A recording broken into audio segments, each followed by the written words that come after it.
कि जब नुत्फ़ा बनाने में तुम्हारा कोई अमल दखल नहीं है, उस नुत्फ़े से बच्चा बनाने में तुम कुछ नहीं कर सकते, बीज बोने से लेकर उसकी पैदावार हासिल करने में तुम्हारा कोई अमल दखल नहीं है।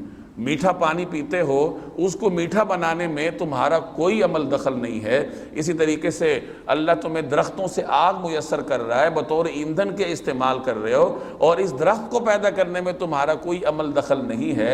जब ये तमाम ज़रूरियात तुम तक अल्लाह बराह रास्त पहुँचा रहा है, तो फिर तुम उस अल्लाह का शुक्र क्यों नहीं अदा करते? फिर तुम्हारी बुनियादी ज़िम्मेदारी है कि तुम अपने उस अजीम रब की तस्बीह बयान करो। और यही कुरान करीम की तलकीन हर जगह होती है कि इंसान को अल्लाह की नेमतें याद दिलाकर उसको अल्लाह के शुक्र की तरफ मुतवज्जे किया जाता है।